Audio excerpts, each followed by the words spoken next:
Students, more on wave nature of particles हम बात कर रहे थे पार्टिकल्स की वेव नेचर की। और हमने कहा था कि अगर एक पार्टिकल मूव कर रहा है और अगर वो वेव की तरह से बिहेव करता है जैसे कि डी ब्रॉगली ने कहा था, तो फिर उसकी वेवलेंथ अगर हम फाइंड आउट करना चाहें तो उसके मोमेंटम की मदद से कर सकते हैं। और उसके लिए जो हमारे पास इक्वेशन जो हमें डी ब्रॉगली ने प्रपोज की थी वो ये थी कि lambda is equal to H over p, और पी जो कि एम वी जो कि मोमेंटम को रिप्रेजेंट कर रहा है। तो यहाँ पे ये हम जो है वो रीराइट भी कर सकते हैं, lambda is equal to H over M v. तो हमने कहा था कि हम देखेंगे कि ये क्वेश्चन जो है वो कहाँ से जो है वो ड्राइव हो सकती है, किस तरह से ये क्वेश्चन जो है ड्राइव की जा सकती है। तो इसके लिए हमें जो है वो फोटोन के कंसेप्ट को जो था जो है वो रिवाइज करना होगा।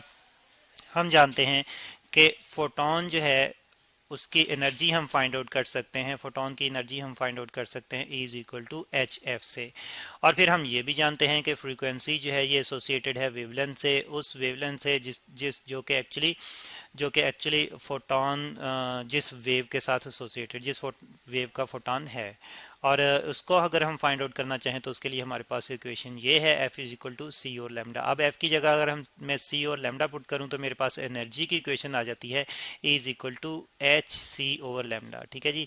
और यहाँ से फिर जो है वो हम देखते हैं कि एनर्जी जो है हम लेमडा की टर्म में फाइंड आउट कर सकते हैं। और अब हम बात करते हैं मोमेंटम की। तो फोटॉन के लिए फिर हमने मोमेंटम की इक्वेशन भी देखी थी, और वो किस तरह से अगर हम आइंस्टाइन की एनर्जी मैथ इक्वेशन को यूज़ करते हुए जो है वो देखें तो हम जानते हैं कि आइंस्टाइन की एनर्जी मैथ इक्वेशन जो है वो E is equal to m c square है। और अगर यहाँ पे हम जो है वो स्टूडेंट्स अगर हम अपने फोटोन वाले कॉन्सेप्ट को रिवाइज करते हुए देखें तो हमें पता चलता है कि एम सी और फिर सी को अलग कर दें तो ये जो एम सी है, क्योंकि सी जो है ये स्पीड है इस वेव की, इस फोटोन की, तो स्पीड इनटू मास जो है हमें मोमेंटम देता है। तो E इज इक्वल टू हमारे पास एम सी की जगह क्या आ जाएगा, P जो कि मोमेंटम को रिप्रेजेंट करेगा C। और ये इक्वेशन जो है ये फोटोन का मोमेंटम जो है वो हमें देगी, E is equal to p c. अब ये वाली इक्वेशन और ये वाली इक्वेशन, इस इक्वेशन को मैं इक्वेशन 1 कह देता हूँ, और ये वाली इक्वेशन जो है इस इक्वेशन को मैं इक्वेशन 2 कह देता हूँ। तो इक्वेशन 1 और इक्वेशन 2 को अगर हम कंपेयर करें तो फिर हम देखते हैं कि p c is equal to h c over lambda. और यहाँ से अगर हम फोटोन का मोमेंटम फाइंड आउट करना चाहें तो सी से कैंसिल आउट हो जाता है दोनों साइडों पे, तो P is equal to H over lambda. तो इस तरह से इस इक्वेशन से स्टूडेंट्स हमने कहा था कि हम फोटोन का मोमेंटम फाइंड आउट कर सकते हैं अगर हमें उसकी वेव की वेवलेंथ मालूम हो, जिस वेव के साथ वो एसोसिएटेड है उसकी वेवलेंथ मालूम हो तो हम उस फोटोन का मोमेंटम फाइंड आउट कर सकते हैं। तो इसी इक्वेशन को जो था वो यहाँ पे हम लिख लेते हैं फॉर फोटोन।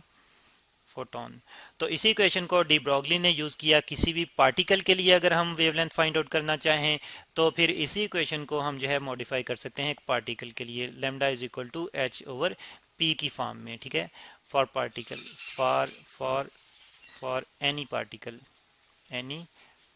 अब फोटोन भी क्योंकि एक पार्टिकल है जिसका मोमेंटम भी हमने देख लिया कि हम किस तरह से कैलकुलेट कर सकते हैं, तो किसी और पार्टिकल के लिए भी हम उसकी वेव नेचर जो है फाइंड आउट कर सकते हैं, बिल्कुल इस तरह से जिस तरह से फोटोन जो है वो एक वेव के साथ एसोसिएटेड है, वो एक वेव नेचर रखता है। तो फिर यहाँ पे हमें पता चलता है कि किस तरह से ये इक्वेशन जो है वो डेवलप होती है। ठीक है, अब यहाँ पे सी की जगह वी आएगी, उस पार्टिकल की वेलोसिटी आएगी, क्योंकि फोटोन जिस वेव के साथ एसोसिएटेड है वहाँ पे फोटोन की वेलोसिटी जो है वो वेलोसिटी ऑफ लाइट है, सी है। लेकिन अगर कोई और पार्टिकल है जैसे कि अगर हम इलेक्ट्रॉन की बात करें तो उसके लिए स्पीड जो है वो स्पीड ऑफ लाइट से कम होगी, और वो हम वी से फिर रिप्रेजेंट करेंगे। तो अब स्टूडेंट्स हम कैलकुलेट करते हैं, सपोज हम मतलब देखते हैं कि क्या एक बुलेट जो है वो एक वेव की तरह से बिहेव कर सकती है। अगर कर सकती है तो फिर इसकी वेवलेंथ जो है वो अगर हम कैलकुलेट करने की कोशिश करें, और बुलेट का मास जो है वो सपोज के 20 ग्राम हम यहाँ पे ले लेते हैं बुलेट।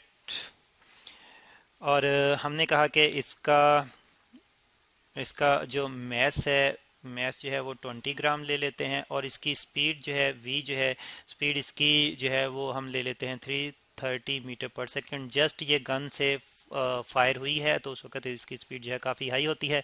अब ये वैल्यूज़ यूज़ करते हुए अगर हम बुलेट के लिए वेवलेंथ इसकी फाइंड आउट करना चाहें तो क्वेश्चन है हमारे पास H lambda is equal to H over M V. और वैल्यूज़ अगर हम पुट करें स्टूडेंट्स तो lambda is equal to H की वैल्यू जो कि प्लांक्स कांस्टेंट है, इसकी value 6.63 into 10 raise to power minus 34 joule second है। और फिर हम बुलेट का मास जो कि 20 ग्राम है, इसको स्टैंडर्ड यूनिट किलोग्राम में कन्वर्ट करें तो 2 into 10 raise to power minus 2 kilogram की फॉर्म में हमारे पास आ जाएगा। और फिर मल्टीप्लाई करेंगे स्पीड से जो कि 330 मीटर पर सेकेंड है इस बुलेट की।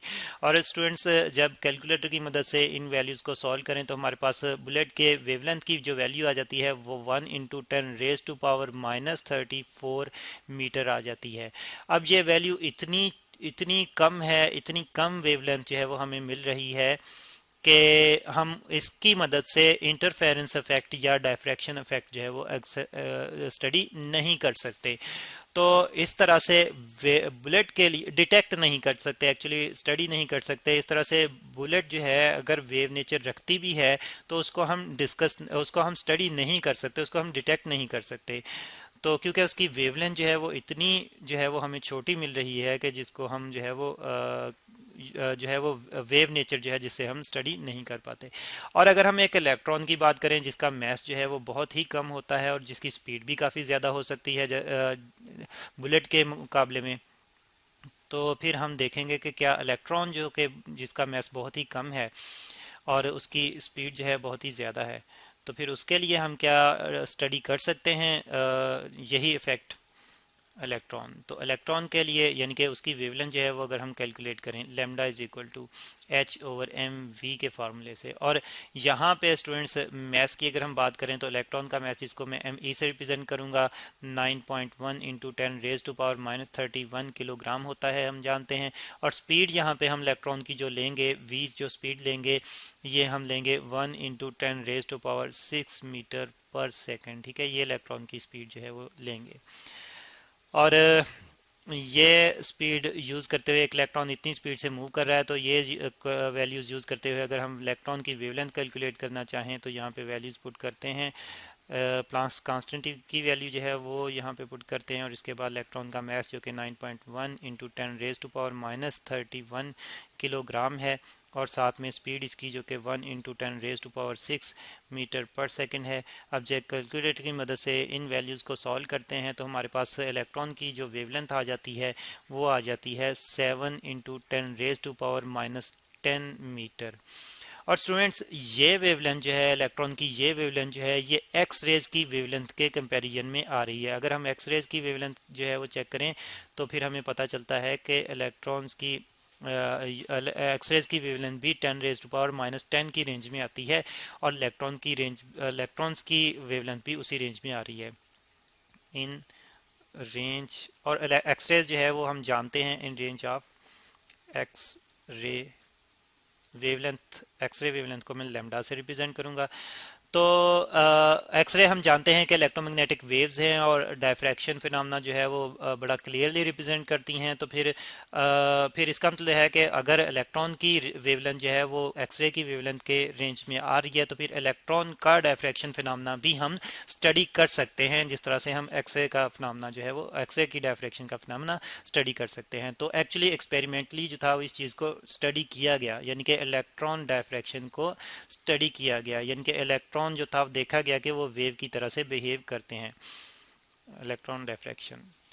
तो फिर इस तरह से देखा गया कि पार्टिकल्स जो हैं वो वेव की तरह से बिहेव करते हैं और उसको हम तब उसके वेव बिहेवियर को हम तब डिटेक्ट कर सकते हैं जब उनका मास जो है, आप देख रहे हैं कि मास इन्वर्सली प्रोपोर्शनल है वेवलेंथ के, जब उनका मास जो है वो बहुत ही कम हो तो तब हम उनके उनके जो है उनके वेव बिहेवियर को उनके और उस वेव बिहेवियर के साथ एसोसिएटेड वेवलेंथ को हम स्टडी कर सकते हैं, मेजर कर सकते हैं।